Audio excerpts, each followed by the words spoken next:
दोस्तों, मैं हूं जैस्मीन। आज मैं आपको मुगल हरम के बारे में कुछ ऐसा बताने जा रही हूं जिसे जानकर आपको हैरत होगी। मुगलों के हरम में क्या क्या होता था, जानने के लिए देखिए ये हमारी पूरी वीडियो। जलालुद्दीन मोहम्मद अकबर जब मुगल सल्तनत की गद्दी पर बैठे तो उन्होंने हरम पर तवज्जो दिया। हरम के लिए तमाम कायदे और पद बनाए गए, साथ ही बाकायदा पगार भी तय किया गया। अकबर के शासनकाल में मुगल परिवारों और अमीर घरानों की महिलाओं को हरम में नौकरी मिला करती थी। हालांकि मुगल सल्तनत की आखिरी दिनों में हरम पूरी तरह बेलगाम हो गया। ना तो कोई अनुशासन था और ना ही खास सुरक्षा रह गई थी। मशहूर इतिहासकार विलियम डैलरिम्पल अपनी किताब द लास्ट मुगल में लिखते हैं कि आखिरी मुगल बादशाह बहादुर शाह जफर के हरम में हर वक्त खूब रौनक रहती थी और उनके 80 साल के होने तक ऐसी ही गहमा गहमी जारी रही, लेकिन उनका हरम बदनाम हो गया था। बहादुर शाह जफर के हरम की एक महिला उनके दरबार में गाने वाले तानरस खान से गर्भवती हो गई। कई और महिलाओं पर बादशाह से इतर अन्य पुरुषों से संबंध के आरोप लगे। ऐसा ही एक मामला बहादुर शाह जफर के बेटे मिर्जा की शादी से चंद दिनों पहले आया, जिससे किले में भूचाल मच गया।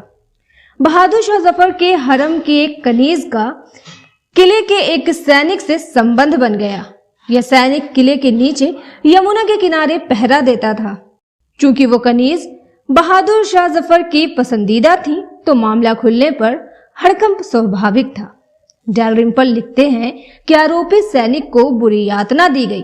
पहले उसे बंदी बना लिया गया और फिर सरेआम कोड़े लगाए गए। बाद में कैद खाने में डाल दिया गया। उधर लड़की को भी चक्की पीसने की सजा दी गई। इस घटना के 3 दिन बाद कुछ अजनबी जबरन हरम में घुस गए। जब बहादुर शाह जफर को इसकी जानकारी मिली तो उन्होंने फौरन किले के प्रबंधक को तलब किया और नाराजगी जाहिर की।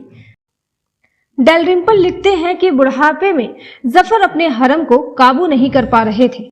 1837 में मुगल सल्तनत की गद्दी पर बैठे थे, तब उनकी मल्लिका एक खास ताजमहल बेगम थी। लेकिन 3 साल बाद ही उन्होंने महज 19 साल की जीनत महल बेगम से शादी कर ली। जीनत महल ताजमहल बेगम को हटाकर खुद हरम की मल्लिका बन गई और जफर के इंतकाल तक उनकी चहेती बनी रही। जीनत महल की हरम की किसी रखैल से दुश्मनी नहीं थी, लेकिन ताजमहल बेगम से अक्सर उनकी ठनी रहती। एक मौका तो ऐसा भी आया जब उन्होंने ताज बेगम पर जफर के भतीजे मिर्जा कामरान से संबंध के आरोप लगा दिए और उनको कैद खाने में डलवा दिया। तो आपने देखा कि उस वक्त के मुगल हरम का क्या हाल हो गया था।